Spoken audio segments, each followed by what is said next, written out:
Tigers to finish this quarter. So our Princeton Tigers are ending the second quarter on a big momentum. They're hitting the 3 ball really well. And both teams are shooting pretty efficiently though. In this one. And that's what happens when two teams are shooting really what lights up in basketball, or what have, you're gonna get this, and you're lacking a little bit of defense, That's what you're gonna get. We see that probably changes half of the adjustments, probably, but man. Try to flip it from behind to get a steal or at least knock it out of bounds, but St. Rose could feel her, and St. Rose just beat her at the foot race. A combined 53 points in the quarter. Catalan comes to get it and is fouled by Chia. Chia had nowhere to go. She was trying to come off of that screen that they set. Yeah. She didn't have enough space. Fell right into it.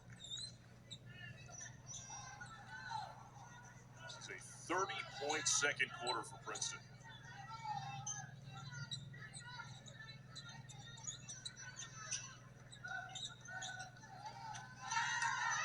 So the Tigers should get one more possession, provided they get a stop or at least a rebound. Valenzuela picked it up. Catalan lost it. Nowicki and Delker in the final seconds of the second quarter. They have the ball in the right person's hands. Chia. Short, rebounded by Seton Hall. They've got a chance. Eads. It would have counted. She got it. And now let's go to the final 15.8 cents between Merrimack and Dartmouth.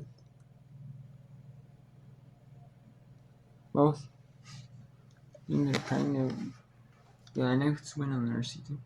For Dartmouth, it would be their fourth game, their fourth win of the season. They don't have a very big non-conference. What's more backload? They play the 5th to 7th, the 12th to 13th, 16th to 20th, 20th to 30th. So.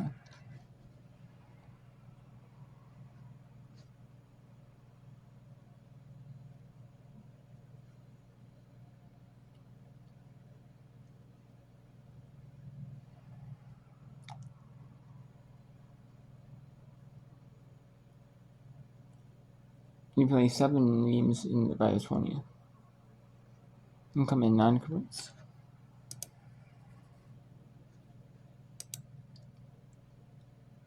They'll play like Saturdays or Friday, Saturday. And you won't see them play every week, Friday, Saturday either. Brown, Dartmouth only has 3 of them in the season. So, I think every team won, so. They've also got fouls working in their favor. No fouls to give for Merrimack. So any contact that gets called, Big Green have a chance to go to the free throw line. You look at the free throw line tonight, the good news for Dartmouth is they're +9 in terms of points from the free throw line. The problem is they've left 9 points sitting at the line, just 10 for 19 from the strike zone. And of course, the timeout too gets it down on this end of the floor. So you have enough time to be perfect. You really don't have any time to have anyone be not on the same page at this point. The officials going to the monitor. Looks like we're taking a look at this. Don't know, maybe we're taking a look at how much time might be on the clock. Either way, Big Green have been scoreless for the last 3:45. Just one for their last 6. Warriors just one for their last 8. But what a one that was. Huge 3-point lead. Mia Fiore. He's got 16 that week. He's all scores. Molly Mannion, or like he for also Austin leads away from Big Green with a dozen. Nina Mikazi doing work here in the fourth. She's got 11. Ozell, Sierra Carson, Olivia Austin, Kate McDonald, and Nina Mikazi on the floor. 6.4 for the Big Green to do something. Ball comes in, back up. Minakazi to the cup. Minakazi gets it to go. Warriors call timeout with just 1.4 seconds remaining. Nina Minakazi puts Dartmouth back in front. The inbounder. You cannot fall asleep on the inbounder. The little slip out to McDonald, and Minakazi goes backdoor. Had enough to rattle it in off of the glass, but what a shot. I think they're going to check to see here how much time is on the clock, because I think 1.4 is too low. I think a little bit of time melted off of the clock. But let's take another look at the go-ahead bucket at this point.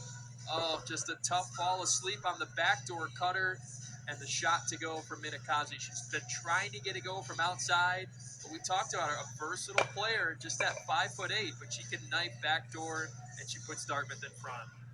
Will it be a lucky 13 for the Big Green? That's what Minakazi has. Doing most of her work scoring here in quarter number 4. So Dartmouth takes the lead right back from the Warriors. We're going to get an explanation of what we're looking at here from Whitney Armstrong. So they're taking a moment to look things over. A report coming from Chris Jarrett. Good on the clock. They wanted to check it to see if any time had melted, but 1.4 is what we got. So Warriors calling the timeout immediately. They'll get a chance to advance the basketball. That's a good crew, too. No, as soon as the ball goes through it, clock gets stopped. Warriors do have one timeout left, so if they can't get it inbound. Well, there you go. So almost a full second goes back on the clock after they. I think the report was to take a look at the time, and then they come away with an additional 0.8 of a second. So I'll tell you what, 1.4 to 2.2 is a world of a difference right now. When you have an inbound, you've got a chance to get a shot off.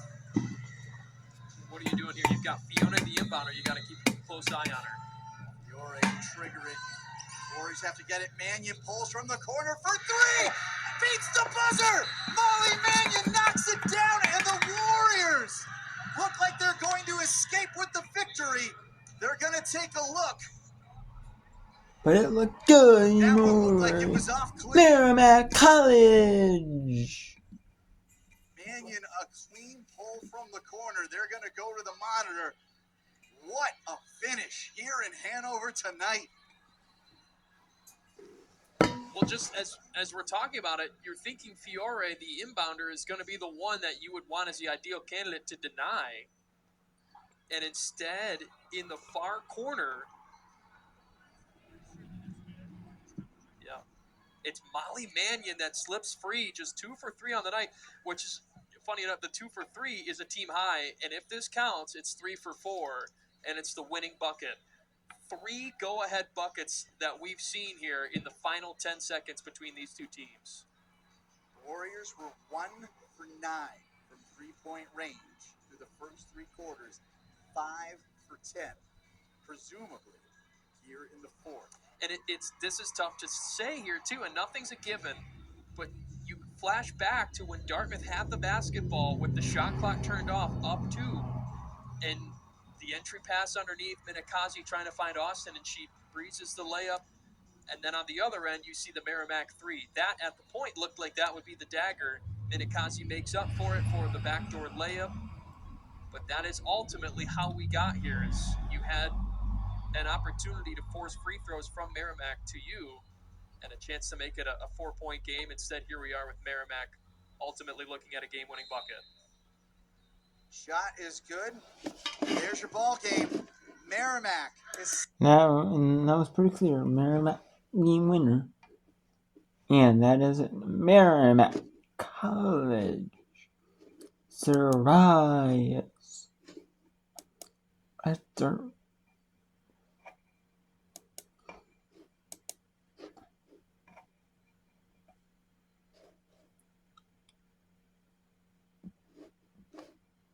let's take a first look at Morgan State at Toledo here in the second quarter here. UNC the Bears in the meet, they're 1-8. The Toledo Rockets are 2-3. And Toledo was a solid team they were a solid team in the Mid-American Conference last season. So, can they were a WBIT team last year. Can they be that same caliber of team this season or better?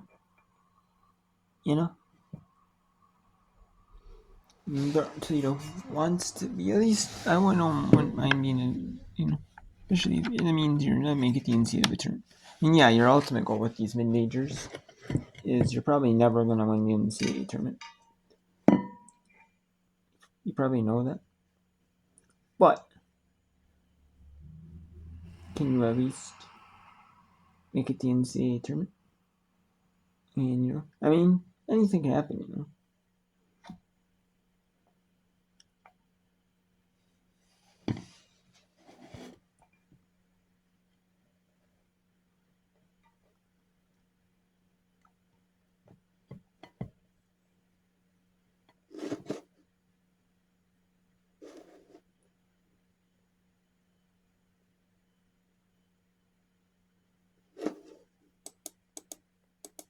Kalen Nash.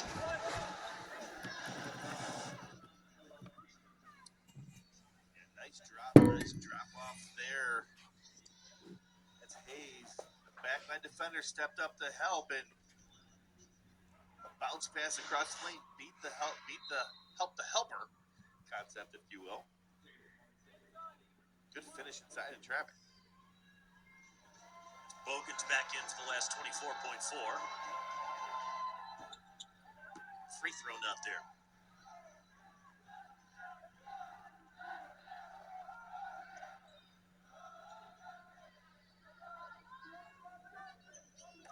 Shot clock off here at the end of the half. Good extra pass. Pat Anuba open. Wouldn't go. Carrier had it taken from her by Faith Fed Robinson, and it drops through at the buzzer.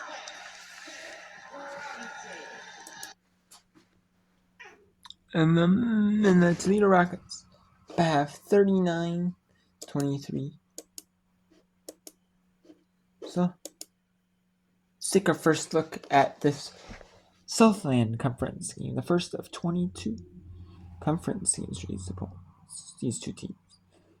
First one, you play each team twice, once at home, once on the road. That's a lot of conference games. 22. Man.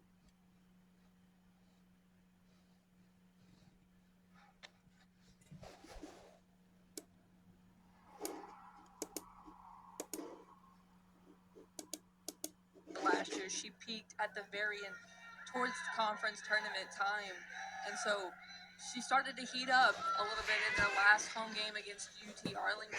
So I'm interested to see how conference play treats her.